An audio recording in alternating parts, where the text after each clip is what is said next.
internautes, n'oubliez pas de liker, de vous abonner et de cliquer sur la note de notification pour ne rien rater. Presque 2 mois que le président Patrice Talon quittait le palais présidentiel. Aujourd'hui, un appel patriotique fait débat. Lui construit un musée, une université et un centre d'incubation. Pour certains, c'est juste un hommage. Pour d'autres, c'est trop tôt. C'est trop vite. C'est trop coûteux.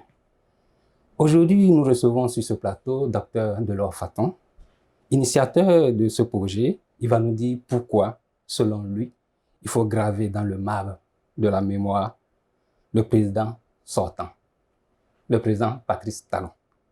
Mais nous lui demanderons aussi son regard sur le nouveau pouvoir. Après 45 jours, quel est son regard sur la gestion du président Romuald Wadagni? Comment juge-t-il l'action du président Wadagni? Face à l'actu, on ne tourne pas autour du pot, on pose les questions afin que nos invités puissent mieux nous éclairer. Docteur Delors Faton, merci d'être sur ce plateau de Face à l'actu. C'est moi qui vous remercie. Docteur Delors Faton, vous êtes un universitaire, mais en réalité, qui êtes-vous? Afin que nos téléspectateurs, nos internautes puissent mieux connaître. Je suis docteur Delors Laurent Faton, je suis enseignant-chercheur, je suis maître assistant en communication et information, je suis enseignant à l'Université d'Ahmed Caravi, précisément à l'École nationale des sciences et techniques de l'information ENSTIC.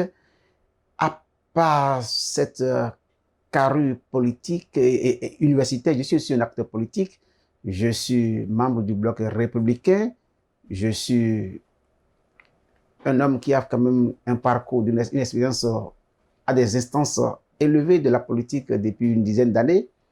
Actuellement, je suis aussi, entre autres, je suis l'initiateur du projet dont vous avez parlé, celui de rendre un hommage mérité au président, à l'ex-président de la République, Patrice Talon.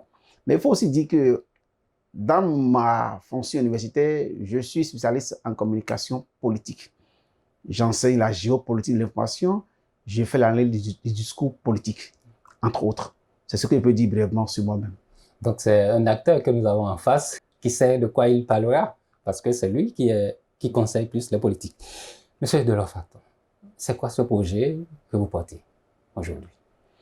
Vous savez, il est de coutume de savoir que l'histoire construit l'humanité. Aucun pays ne s'est construit sans histoire. Sans votre histoire, vous êtes appelé à naviguer à vue. Moi, depuis ma tendre enfance, j'ai été toujours marqué par les grands acteurs politiques et les grands universitaires.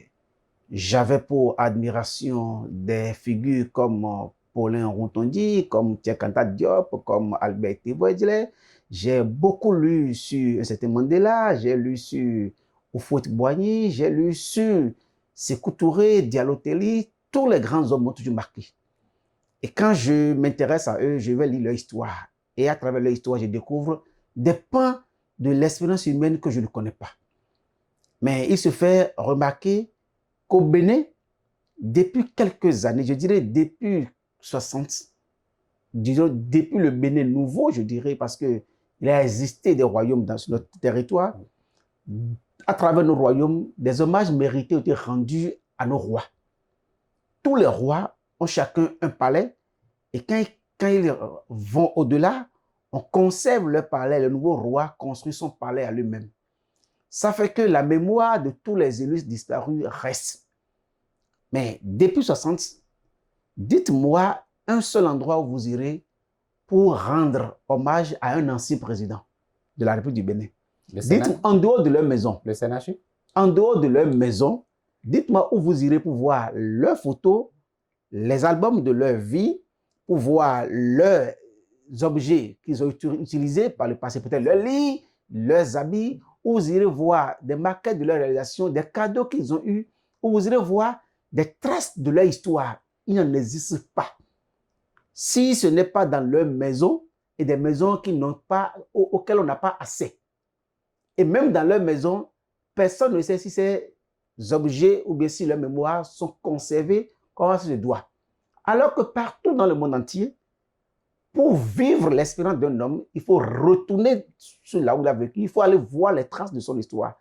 Il arrive même que les gens conservent des tombes, des ossements, des reliques de certaines personnalités qui ont marqué l'histoire.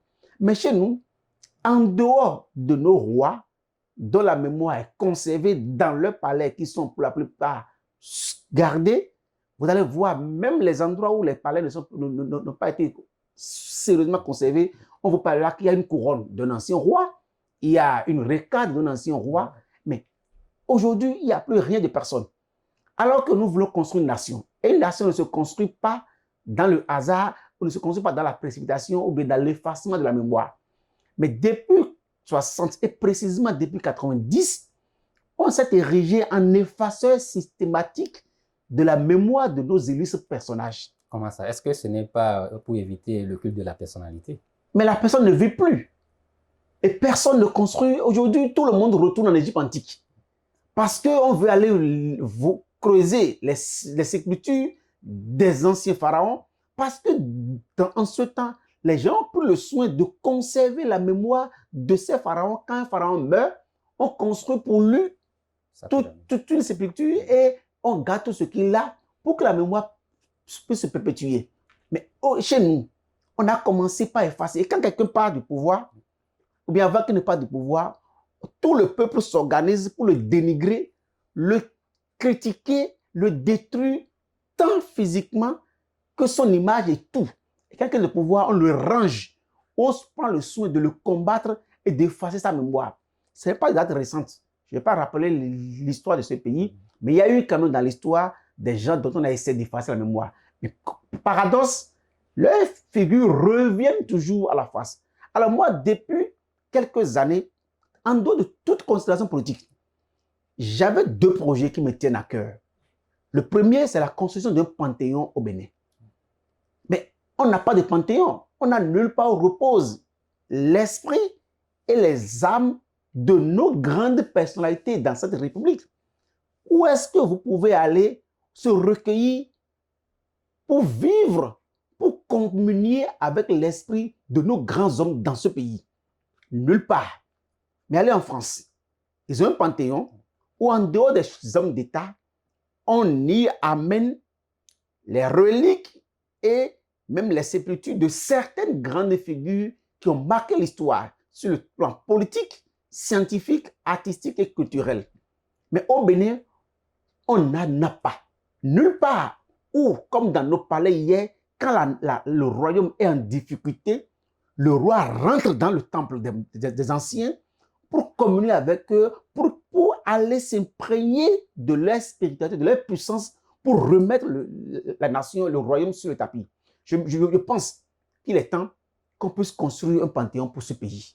Mais en dehors d'un panthéon, on a besoin d'immortaliser nos grands hommes, qu'ils soient politiques ou autres, pour que les générations à venir, les jeunes qui ont envie à des moments donnés de se ressourcer, de connaître, peut-être que de voir un simple objet qui peut les inspirer, puissent par moment aller dans un endroit pour s'inspirer. Peut-être que c'est une photo d'une grande figure, c'est une relation qu'on a vue, c'est un objet. Aujourd'hui, nous avons du plaisir à ramener les objets royaux ou bien nos objets que les Occidentaux ont emmenés chez eux.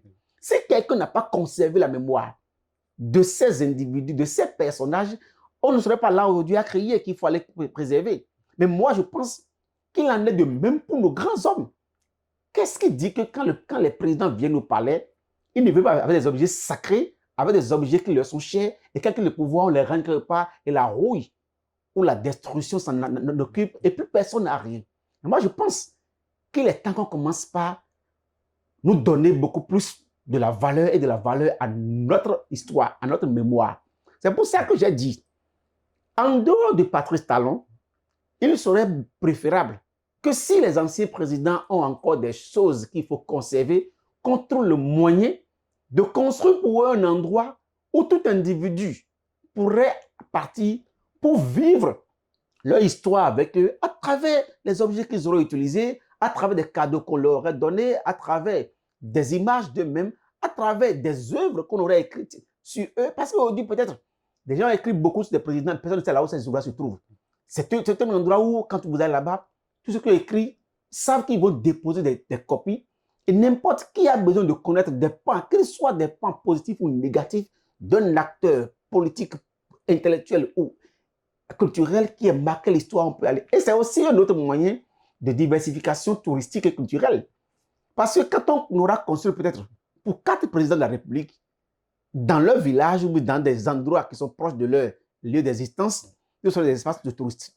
Parce que supposons que pour Patrice Talon, on construisait à Ouida, et que Boni Yayi, on construisait à Tchaoro, et pour Soglo, on allait construire à Boyikon, et pour Kéréko, on allait construire à Natitengu, on aura des espaces qui vont nous aider à encourager le tourisme et les activités socio-culturelles. C'est un autre aspect qu'il faut voir. Mais pour moi, ce serait inconcevable qu'on continue à effacer la mémoire de nos grands hommes. C'est un drame qu'on construit sans se soucier de l'avenir et de la préservation de l'histoire. Parce que quand vous avez l'histoire d'un individu, quand vous revivez l'histoire, vous avez la capacité de faire mieux que lui. Je n'érige personne en messie ou personne en un être supérieur. Ils ont été des hommes et qui ont eu la chance, de par leur histoire, d'être nos dirigeants. Ce n'est pas à donner à tout le monde. Nous sommes aujourd'hui peut-être 13 millions de Béninois, mais parmi les 13 millions, nous n'en avons que 3 qui ont cette fonction de nous gouverner. Patrice Talon, Boni Yayi et Soglo. Actuellement, celui qui est en fonction est encore là. Mais sur 13 millions d'individus, il n'y a que 3 qui nous ont gouvernés par le passé. À quoi est-ce que ça nous coûte d'immortaliser ceux à qui le destin a donné le privilège de nous gouverner? Ce n'est pas leur œuvre, c'est l'œuvre du destin. C'est l'œuvre de la conscience populaire qui a choisi ceux-là. Et moi, je dis qu'il faut faire à ces hommes, leur rendre un hommage mérité. C'est-à-dire que ces 2 projets que moi j'ai en tête depuis quelques années, un panthéon où reposeront les grands esprits de cette République, et quand la nation est en danger, on peut aller là-bas pour se recueillir. Le second, c'est de construire ces grands hommes, chacun d'eux, en fonction des ressources et des planifications qu'on a faites, de construire pour chacun d'eux un espace où on pourra aller se recueillir, vivre leur histoire et connaître davantage ce qu'ils sont, et pourquoi pas trouver des moyens pour développer encore le tourisme dans notre pays, parce qu'il y a toujours à faire. Et je pense que c'est un aspect qu'il faut creuser davantage. Et quand je parle de Patrice Talon, pourquoi lui? Mais il faut commencer quelque part. Pourquoi lui? J'ai 2 raisons pourquoi lui. Je ne l'érige pas en président supérieur aux autres, aucunement. Il a été président de la République, il n'est pas autre chose que Soglo, que Boni Yayi. Mais vous avez dit que le projet n'est pas politique. Mais pourquoi réellement lui? Parce oui, pourquoi lui? Parce qu'il y a, vous savez, dans la vie, il faut savoir être opportun et non opportuniste. Comment ça? C'est un projet opportun. Pourquoi c'est un projet opportun?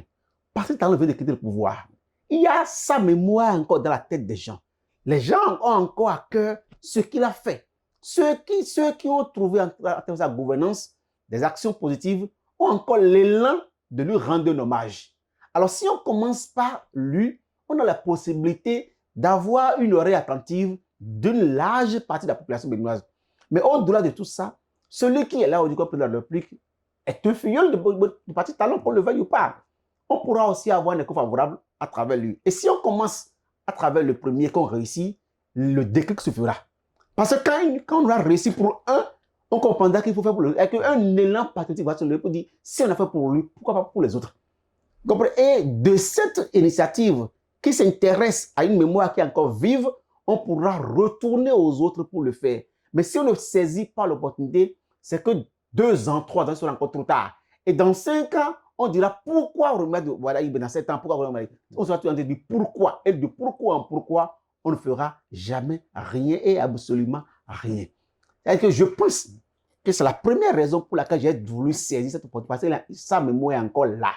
Mais au-delà de cette opportunité que j'ai saisie, il y a aussi le personnage de Patrice Talon. Lui-même. Est-ce que vous pensez que l'esprit béninois est prêt à accepter un tel Ce n'est pas une question de l'esprit béninois. Je ne me soucie pas de l'esprit béninois. Ouais, je me soucie au contraire de ce que nous allons faire pour devenir toujours plus grand. Maintenant, comment briser cela alors? Parce vous que savez, depuis 1990, depuis le renouveau démocratique, ce n'est pas le cas. Oui. On refuse en fait d'immortaliser nos personnalités, le culte de la personnalité en quelque sorte. Vous savez, oui. Le culte de la personnalité se fait ou se fera qu'on le veuille ou pas. Arrêtons de nous leurrer, arrêtons de tourner autour du pot, arrêtons de nous mentir nous-mêmes. Là où vous êtes, vous savez qu'il y a des personnes que vous vénérez. Exactement. que ce soit votre mère ou votre père. Et même si c'est par abus, on a appelé à un moment donné les chefs de l'État père de la nation. Il y a des gens qui vont vénérer Patrice Talon pratiquement toute leur vie, qu'on le veuille ou pas. Exactement. Il y a des gens qui vont le détester toute leur vie, qu'on le veuille ou pas. C'est un choix. Mais quand la personne a atteint ce niveau, il faut qu'on arrête avec nos guégués. Je n'ai pas parlé de ce projet quand il était président de la République pour qu'on dirait que je suis opportuniste. J'ai attendu qu'il finisse son mandat. Je n'ai rien à gagner chez lui directement en tant que président de la République parce qu'il a fini son mandat. Il n'est plus au pouvoir. C'est qu'il n'est plus un enjeu.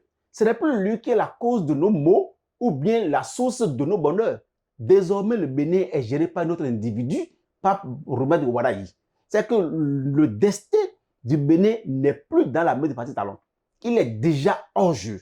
Étant hors jeu, il n'est plus un enjeu que les gens auraient vu pour moi, mais je dis qu'il faut commencer par là parce que la mémoire doit se préserver.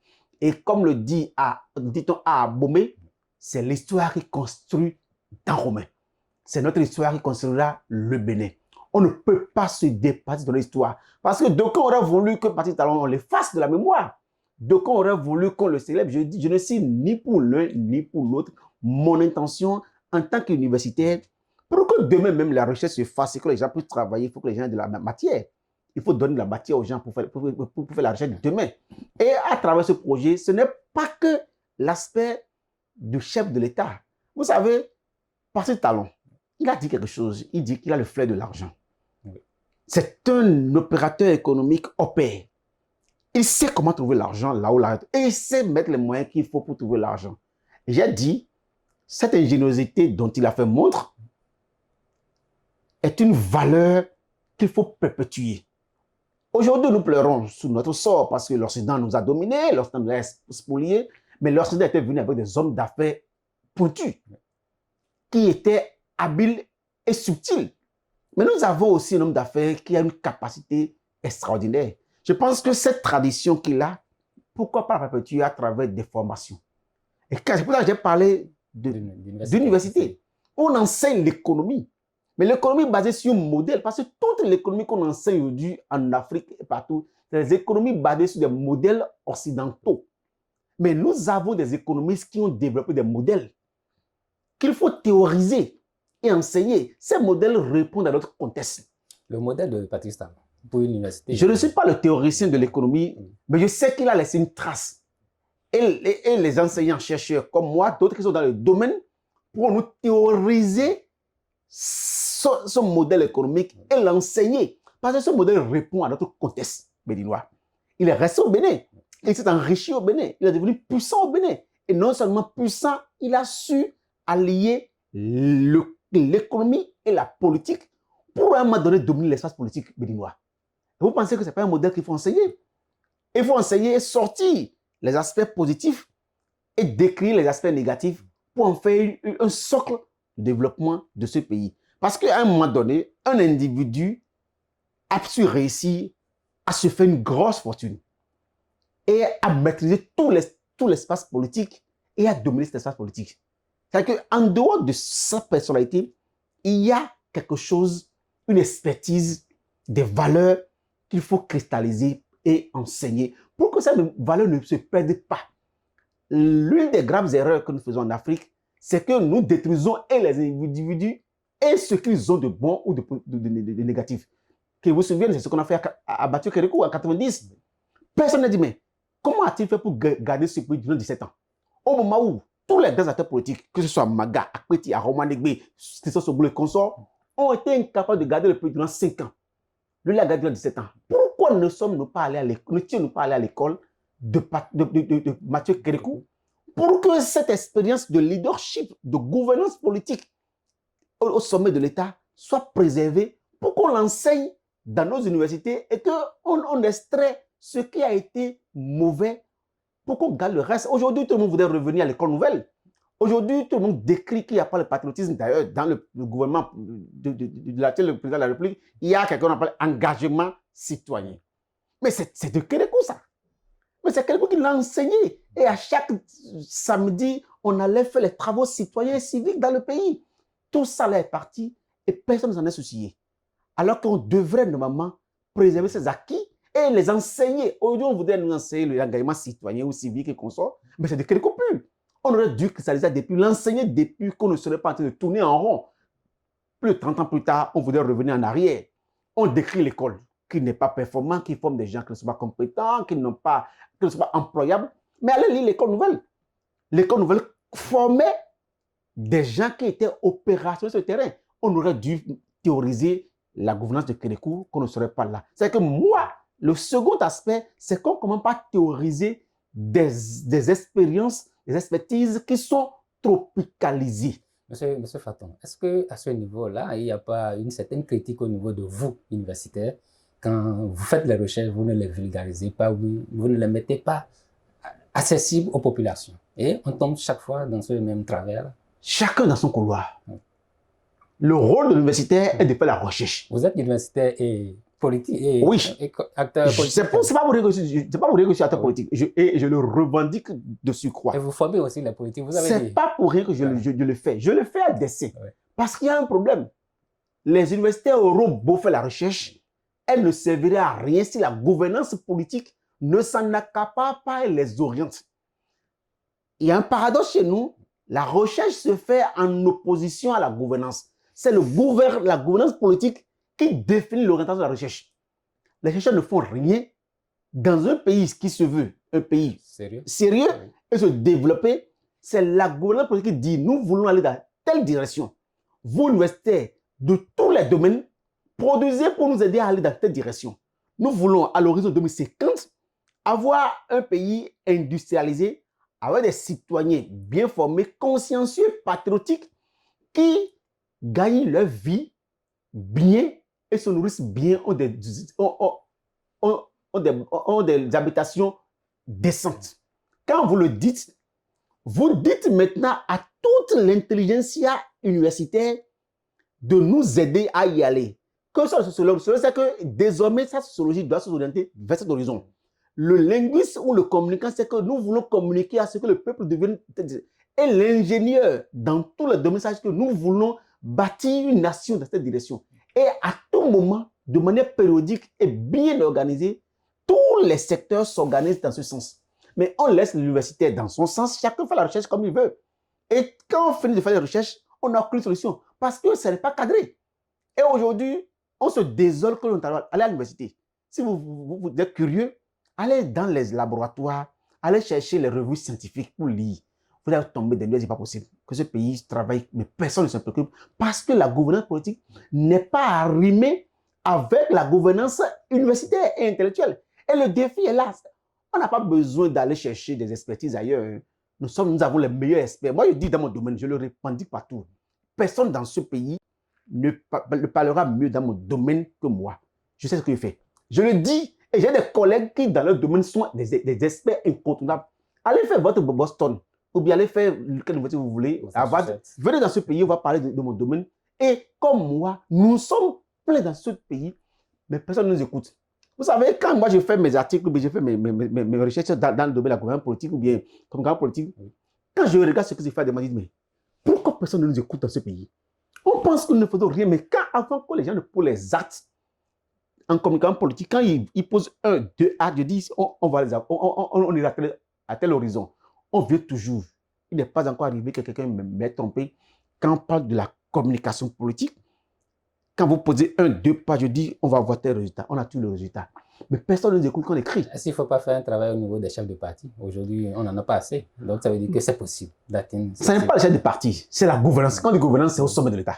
Oui, puisque aujourd'hui. C'est la gouvernance qui donne, c'est le sommet de l'État qui donne l'orientation. Mais les partis politiques ont de poids aujourd'hui. Non, les partis politiques, malheureusement, n'ont pas encore le poids qu'il faut au Bénin. Bon, le pouvoir politique au Bénin est toujours dirigé par le sommet. C'est quand même un début. C'est un début, mais ça tarde encore à venir. Mais c'est pas, le demain n'est pas, à mon entendement, le meilleur jour pour qu'on puisse avoir cette autonomie des partis politiques pour gouverner. Parce que pour gérer un parti politique, il faut les ressources. Malheureusement, aujourd'hui, les ressources sont données par l'État. Financement des partis politiques par l'État. Alors, c'est le pouvoir politique qui décide. Mais est-ce qu'aujourd'hui, au sein des partis politiques, les gens sont prêts à cotiser? Est-ce que les gens cotisent aussi? Personne ne cotise quand il ne voit pas l'intérêt qu'il a à gagner immédiatement. Le jour où les partis politiques vont mettre au cœur de leurs actions les militants, n'importe où ils sont, et que chacun sait que les décisions qu'ils ont prises partout les avantages, pas sur le plan matériel, mais leur fassent des promotions, les écoutent, les aident à s'épanouir, à être bons militants, ils vont cotiser. Mais quand on voit que les décisions ne sont pas transparentes, quand on voit que le parti ne défend pas nos intérêts, quand on voit que les partis sont devenus un club d'amis, quand on voit que les partis sont accaparés des groupes de courants qui dominent les autres, quand les gens ne se sentent pas à l'aise, ils ne vont pas cotiser. Parce que personne ne remet son argent pour du plaisir, on remet son argent parce qu'on a un intérêt. Vous savez, dans nos villages, les gens font les tontines, non? C'est une tradition chez nous. Les gens cotisent beaucoup au Bénin. Ils cotisent pour les tontines, ils cotisent pour les cérémonies mortuaires. Vous comprenez? Ils cotisent pour faire les fêtes. Pourquoi ne cotisent pas pour le parti? Parce que le parti, en retour, ne leur donne pas quelque chose. Ils préfèrent aller courir derrière. Les tontiniers? Non, pas les tontiniers. Les acteurs politiques ont des postes à leur distribuer. Le jour où les partis politiques vont commencer par distribuer les postes, vous verrez vraiment cotiser.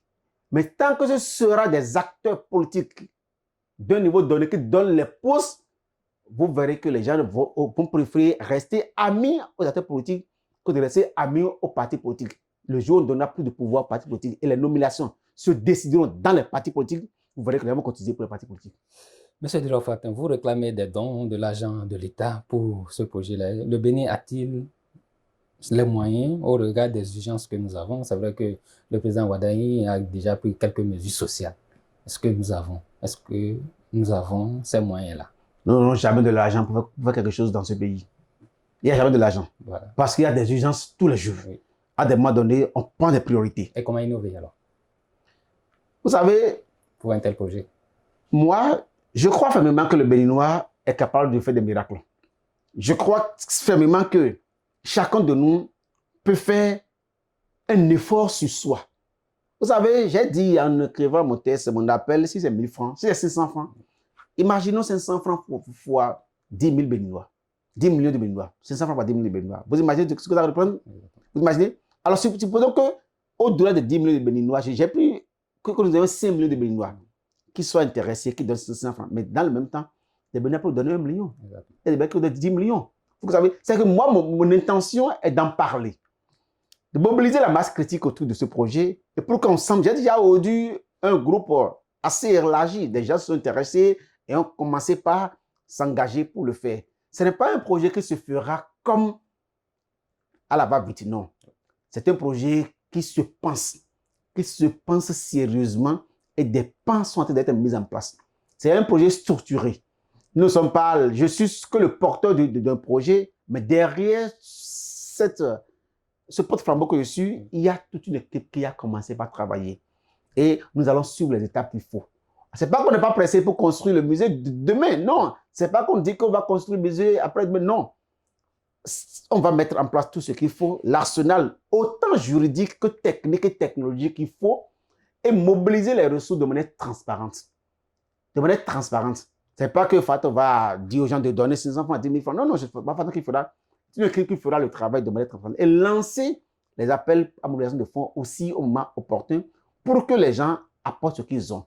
Ce que nous avons à travers les appels aux citoyens, nous allons aussi tendre la main à des institutions et même à l'État. Parce que vous savez, si vous êtes chef de l'État et que vous aidez à faire pour quelqu'un d'autre, on fera pour vous demain. C'est une évidence. Si quelqu'un fait et que vous avez facilité, demain d'autres feront pour vous. Et la chaîne va se poursuivre. Moi, j'ai fait une conviction que le président Romuald Wadayi fera ce qu'il faut au moment opportun. Mais ce n'est pas que l'État qui fera. Je n'ai pas l'intention de laisser à la charge de l'État de construire. Je veux, et nous voulons vivement que ce soit le peuple béninois qui construise ce musée en hommage à Patrice Talon et progressivement pour les autres présidents. Parce que quand on va lancer pour un, sachez qu'on fera pour les autres de manière progressive. Et que mon intention et l'intention avec ceux avec qui je travaille aujourd'hui, c'est comment faire pour que ce soit et les actes, et les individus, et les structures organisées, et l'État qui apporte chacun une petite part. Peut-être que notre ambition pourrait être même dépassée par ce que nous aurons mobilisé. Moi, j'ai fait conviction que nous allons réussir. Et ce n'est pas de vaines paroles. Parce que avant de lancer cet appel, j'ai réfléchi longtemps. J'avais des idées depuis très longtemps, mais vous savez, à des moments donnés, nous sommes rentrés dans un système de polémique. Le Bénin traversait des zones de turbulence politique où il fallait laisser tout s'apaiser. Si c'était autant de Patrick Talon qu'on avait lancé un tel projet pour Boni Yahi, que vous vous souvenez que la période était assez crispée. Mais aujourd'hui, nous ne l'aurons pas. L'atmosphère est devenue plus apaisée. Oui. Les acteurs politiques qui hier étaient très opposés ont commencé par s'entendre mieux. Et je pense qu'on va profiter de cette atmosphère pour faire d'autres choses. Je ne veux pas que le projet soit considéré sous un angle politique. Je ne parle pas en tant que politique, je parle en tant qu'universitaire. Je parle en tant que citoyen béninois, pas en tant que patriote. Et je veux que tout le monde voit ce projet de manière patriotique et non tous les aspects politiques et qu'on soit polémique. Je ne veux même pas que des polémiques sur ça. Les gens sont libres. Je donne la liberté à chacun de penser, de réagir, de dire ce qu'il pense. Mais quand on aura réagi en tant qu'acteur politique, en tant que partisan, en tant qu'engagé d'un bord ou d'autre, je pense qu'il faut qu'on regarde tous les aspects dont j'ai parlé, la sauvegarde de notre mémoire, la dotation de pays, d'autres, je dirais, outils de développement touristique, et qu'on regarde aussi le développement de l'expertise pour former la nouvelle génération à des théories tropicalisées. On en a besoin. Toutes les théories qu'on utilise pratiquement pour le développement de ces théories qui sont occidentalisées. Alors que sans des théories tropicalisées, il n'y aura aucun développement. On va faire des projets de développement, on va faire des prêts, on va faire tout. On va tourner en rond, comme on l'a fait depuis 60, alors qu'on n'avance pas. On peut partir des individus pour construire une nation. Parce qu'au Bénin, il y a des gens qui ont réussi. Ce n'est pas un parti qui a réussi. D'autres ont réussi dans les secteurs vitaux.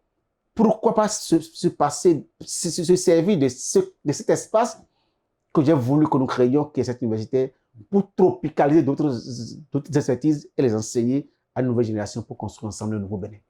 Merci, M. Faton. On ne saurait faire cette émission sans parler de cette nouvelle gouvernance parce que c'est une chaîne, comme vous le savez. 45 jours après, qu'est-ce que vous remarquez au niveau de cette gouvernance? Je vois beaucoup d'actions, beaucoup de dynamique, beaucoup d'initiatives. Mais ce n'est pas encore suffisant pour un universitaire comme moi. L'universitaire, c'est quelqu'un qui observe et analyse. Ce n'est que 45 jours. Oui, ça veut dire que je vois beaucoup de mouvements. Je sens un dynamisme en œuvre. Je sens qu'il y a de la volonté. Je sens qu'il y a de l'innovation. Et puis, on sent aussi qu'il y a une écoute par rapport aux récriminations populaires d'il y a quelques mois. On veut répondre à des inspirations. On veut tendre vers une oreille attentive vers les aspirations du peuple béninois, de certaines couches spécifiques données. Vous connaissez pour les femmes de marché, vous connaissez pour le secteur de la santé, vous connaissez pour le secteur scolaire. Mais dans tout ce que nous avons, on attend quelques jours encore pour observer, pour commencer par observer les conséquences, les résultats. Et alors des résultats qu'on pourra opiner pour dire oui, telle mesure qui a été prise, on doit tel résultat. Est-ce qu'il faut améliorer ou bien s'il faut continuer dans la même dynamique? On saura. Mais pour le moment, il se dégage que nous avons un président volontariste qui est très engagé et qui bouge beaucoup, qui ne dort pas, il n'a pas envie de dormir. Peut-être que c'est la bonne voie. On aura le temps de mieux apprécier encore. Donnons-lui encore quelques temps, comme on l'a toujours fait dans tous les pays. Il y a eu un moment qu'on appelle le moment de la trêve. Ce n'est pas très politique. Hein. Il y a un moment où on donne l'état de grâce au nouveau venu. Il est venu, on l'accueille avec toute notre patience et nos espérances. Et je suis convaincu qu'il fera ce qu'il faut pour que les espérances soient satisfaites. Donc, on va prendre rendez-vous dans 100 jours, comme on le fait souvent. Je ne vais pas établir un calendrier pour lui. Un calendrier pour lui serait lui mettre de la pression inutilement. Au moment opportun, à chaque instant, nous verrons les résultats. À l'heure des résultats, nous allons essayer d'opiner. Vous savez, il y a des décisions qui sont prises aussi qui concernent le monde universitaire et qu'on sort. On attend de voir comment ça va s'opérationnaliser. Et à travers l'opérationnalisation, on va commencer par apprécier davantage. Pour le moment, moi, je reste encore un observateur de ce qui se fait. Je préfère rester observateur parce que je suis, depuis quelques moments, plus dans la casquette universitaire que la casquette politique. Je préfère garder plus la casquette universitaire pour le moment. Ça me permet d'être serein. Ce n'est pas une fuite en avant? Non, aucunement. Je suis acteur politique. Je ne le nie jamais. Je suis acteur politique. Je le serai toujours. Vous comprenez? Ouais, Mais parce que par moment, vous voulez prioriser oui, par une moment, casquette par rapport par à l'autre. moment, il Oui. est préférable de savoir jouer certains rôles. Et je préfère pour le moment jouer le rôle universitaire. Au moment opportun, je donnerai mes observations en tant qu'universitaire. Je pense que cette fois-ci, les gens auront les oreilles pour écouter nos observations en tant qu'universitaire. Parce que l'université que nous sommes, notre rôle est capital dans la République. Je l'ai souvent dit à certains amis, à certaines personnes, c'est nous qui devons rester devant pour éclairer. Nous sommes les éclaireurs de la République. Et si on n'écoute pas les éclaireurs, je pense qu'on sombre. Et je voudrais inviter par la même occasion le président Oromia Wadayi à davantage écouter les universités que nous sommes. C'est un appel vous lancez là. Oui, c'est un appel à nous écouter davantage. Nous avons quelque chose à dire. Même si nous n'avons pas la vérité, nous avons quand même des lieux de vérité à dire, qu'on nous écoute. Et que je pense qu'ils ne seront pas déçus de nous écouter. Même si les gens ont tendance à penser que nous ne travaillons pas, je pense qu'il va se rapporter davantage de nous sur que nous travaillons sérieusement. Dans tous les secteurs. Je dis dans tous les secteurs. L'Université béninoise fait un travail extraordinaire. Je dis extraordinaire. Même les secteurs où les gens pensent qu'on ne fait rien, c'est là où nous travaillons davantage encore. Je l'invite vivement. J'invite aussi ses collaborateurs à lui transmettre ce message qu'il nous écoute. Nous avons quelque chose à lui apporter, chacun de nous. Vous, universitaires, est-ce que vous n'êtes pas bousculé par l'IA aujourd'hui? L'IA, vous voyez encore, c'est l'une des réalités avec lesquelles il faut faire beaucoup attention. L'IA ne donne que ce qu'on lui a donné. L'IA ne produit que ce que les universités lui ont donné. L'IA, elle est un réceptacle de la recherche scientifique. Si vous ne produisez rien, l'IA ne vous donnera rien qui vous concerne. L'IA bouleverse ceux qui n'ont rien produit. L'IA ne me bouleverse pas. Demandez à mes étudiants ou bien à mes auditeurs si je viens au cours ce que je dis, ce que l'IA dit ça. Je dis toujours, allez sur l'IA, tapez l'IA et venez sur mon cours. L'IA ne dit pas ce que je dis. Il ne peut pas. Parce que c'est quand on aura dit qu'il va dire. L'IA est un perroquet. Il faut dire à vos enfants, aux jeunes, l'IA est un perroquet. Et un perroquet ne répète que ce que l'on lui a dit. Je ne suis pas un perroquet, je suis l'homme que le perroquet répète. Je suis intellectuel, l'IA me répétera. Ce n'est pas moi qui vais répéter l'IA. L'IA en a besoin pour des choses, pour des fonctions précises. Mais si vous voulez être intelligent, vous voulez vous développer, vous voulez apporter de la nouveauté, de l'innovation, ce n'est pas l'IA. L'innovation, la nouveauté est dans la recherche, dans la lecture. Parce que vous tapez l'IA, l'IA fait quoi? L'IA fait lecture d'abord. L'IA lit. C'est que vous allez lire. Si vous allez lire, vous allez dépasser l'IA. Mais si vous pensez que c'est l'IA qui va lire pour vous, vous allez vous abrutir. L'IA n'abrutit ou ne bouleverse que ceux qui ne sont pas dans la recherche perpétuelle et permanente. Je suis dans la recherche permanente et perpétuelle. L'IA ne me bouleversera. Jusqu'à ce que moi je quitte la Terre, l'IA va courir derrière moi parce que je vais toujours avoir de l'innovation. Tapez l'IA par rapport au Bénin, tapez l'IA par rapport à votre village. Et demandez à l'IA de vous raconter l'histoire de votre village. Moi, de mon village, je dis par exemple, mon village est Fanvu ou bien Kadebou, l'IA ne connaît rien sur ça. Il peut dire un village de l'arrondissement d'Adjon. Mais l'histoire de mon village, il ne connaît pas parce que personne ne l'a encore dit. Vous comprenez? C'est ce qu'on met dans l'IA que l'IA répète. Et je ne sais pas pourquoi tout le monde veut devenir perroquet d'un perroquet.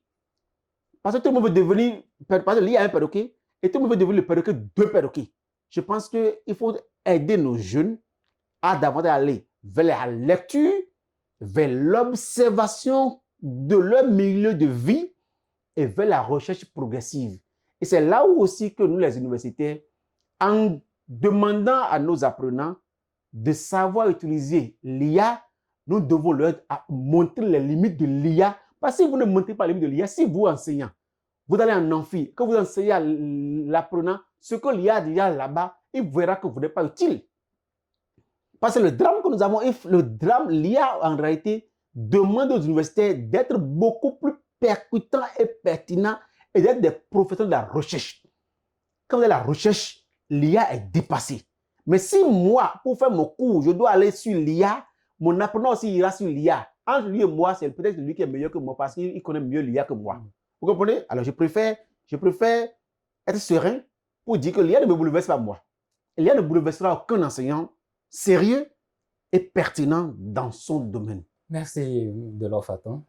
Un dernier mot. Je tiens simplement à demander à tous les Béninois, de quelque bord qu'ils soient, de quelque horizon qu'ils soient, à nous venir en aide à s'associer à nous afin que nous puissions réaliser ce projet qui nous tient à cœur, qui n'est pas simplement focalisé sur Patrice Talon, mais qui est focalisé sur tous les anciens présidents. Nous avons juste pris ce dernier comme le début d'une aventure que nous avons la ferme conviction qu'elle va s'étendre jusqu'au premier président de la République du Bénin, le président Hubert Koutougou Maga. Nous pouvons ne pas le faire nous, mais d'autres personnes pourront le faire avec nous.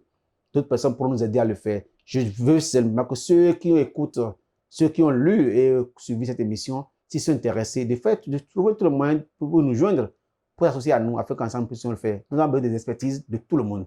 Que ce soit un maçon, que ce soit un menuisier, que ce soit un chauffeur, que ce soit un universitaire, n'importe qui pense que ce projet est viable et un projet noble, qu'il fasse tout pour nous joindre et nous allons travailler ensemble pour le réaliser. Je profite de la même occasion pour souhaiter au nouveau président de la République tout le meilleur afin qu'il puisse donner le mieux qu'il a pour ce peuple qui espère beaucoup.